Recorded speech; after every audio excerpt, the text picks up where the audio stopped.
recognises small businesses as the future engines of growth. The Franchise Association of South Africa contends that franchising remains one of the most successful business formats and contributes extensively to entrepreneurship, skill transfer and job creation. Recently, the Minister of Small Business, Lindiwe Zulu, singled out franchising as one of the areas her department will focus on to help grow the economy.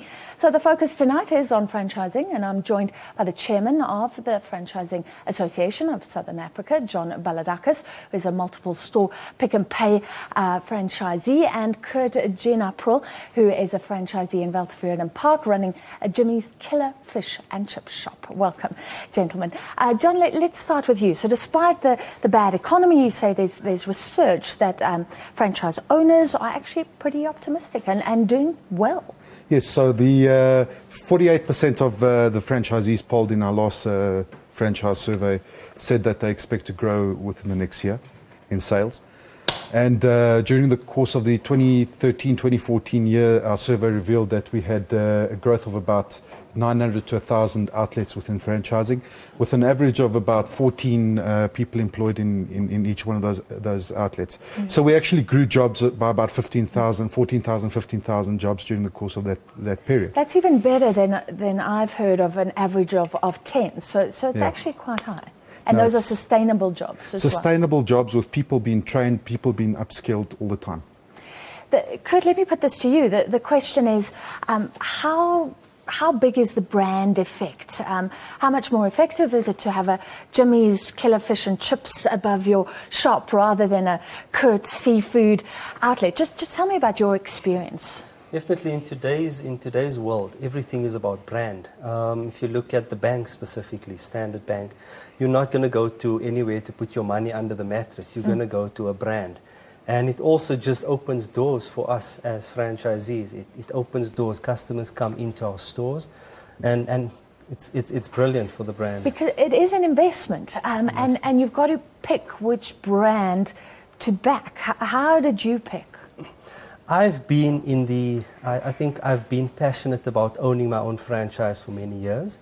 And I've gone to all of the franchise expos, and I spent quite every year I went there and I looked into all of the other brands, and I ended up standing at the Jimmy's counter, and I looked at their brand and I looked at their product, and I went out and I actually ate their product, and it was sold. That product sold me. I went in there and the product sold itself to me. The proof is in the eating. The proof is in the pudding. John, is that a big differentiator, the brand that you back as a franchisee or franchise owner? Sure. I mean, it stands to reason that the bigger the brand that you're participating in, the better your business is going to be, the better your advantages towards the competition that you have around you. So yes, without a doubt, the brand is a thing. But we must never forget that all brands start as small brands. And if you have a look at what's happening within the franchise industry currently, we've got all these lovely little small brands which are looking have got so much potential to become the next big brands, the next Taste Holdings within South Africa. So yes, without a doubt, the brand is important, but there's so much merit in the smaller brands as well. What is the trend? Because some brands prefer the franchise model, some prefer to manage their own stores. Is there any big changes? Then you've got a Spa. I think those owners have a lot of scope to do what they want to do. I don't know how it is with Pick and Pay. Just tell me the trends you're noticing. So basically, the franchising as an ideology and as a model really dictates that you should follow some prescribed pattern or prescribed methodology of doing business. But standards. Yes, the standards. And I always say, you know what, the standards are the thing, because you need to protect those standards so you can protect the brand, because at the end of the day, the brand is the most sellable thing you've got. And if you look after that brand, then you create value within your own business as a franchisee. But at the same time, it's very important that franchisors understand that franchisees need to have some sort of freedom within that box to operate. So there's always a white area and a grey area. And I always like to say, as a franchisee personally, I like to push right up to the edge of that box to make sure that I do as much as I can to differentiate myself within the market, or ourselves as a business within the market we operate in. I want to find out more, but let me start with you, Kurt. How much scope do you have? Do you find the rules constricting or useful because you've got a set sort of template? And what can you do on your own? I think, Francis, in this case, in Jimmy's and in any brand, you're literally buying into a tested and a tried and tested recipe that works. So I think it works for us to actually use what the brand actually gives you.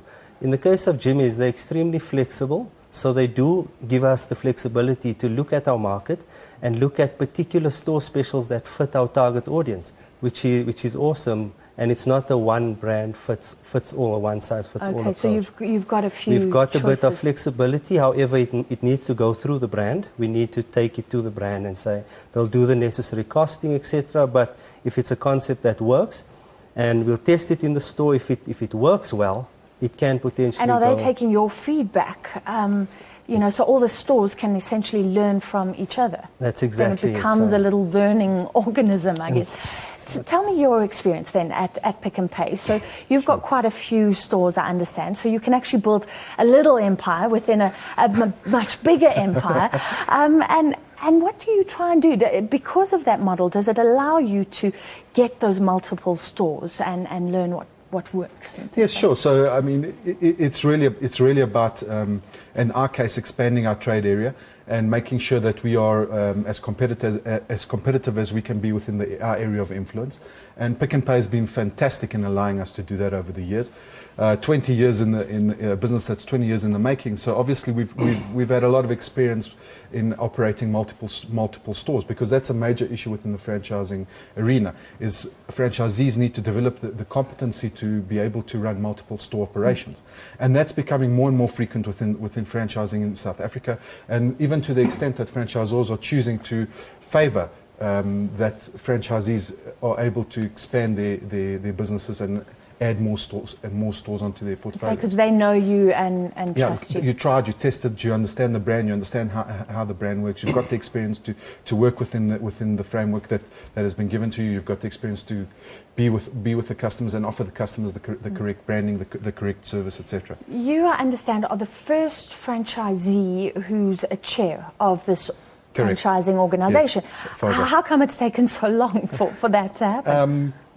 It's a good question. I think though the right time for a franchisee chairman is now, because right now and within the South African context, as the big companies are not employing as much as they used to in the past, as we've got problems with, as you just mentioned, with the mining industry, people are losing their jobs with the bigger corporates. So now is a time within the South African context for franchising to shine. It's a time where franchising can really show that it can create jobs. It can create great businesses within that franchising industry, and that franchisees can actually become part of the mainstream business. And we can empower people through franchising. Final word from you both, briefly. Kurt, do you feel supported by the franchisors in South Africa? I definitely do. From a Jimmy's perspective, I think we've got full support in terms of our distribution centre and where we get all our stock from. We also have the training element where they come into our stores, they give us our full So it helps with training, the staff. helping with our staff complement. Also, we get every month we have store checks on a monthly basis coming in, making sure that we are sticking to the standards. Then on a bigger level, and I'll end with you, are you feeling supported by government if this is a great job creator, and what support can you hope to get? So yes, as far as government is concerned, I think with the establishment of the new small business ministry, I think that's a huge step on government's behalf to move towards creating more opportunities for the small business industry in South Africa. And specifically, if you look at what the minister said, that he's trying to remove the red tape to doing business, you know, within the legal frameworks, and then of course, at this stage, I think it's more important what the industry can also do for government, because the small business for ministry South Africa, we and need for jobs. South Africa, because it's still a young ministry. It's only 1.5, nearly 2 years in the making.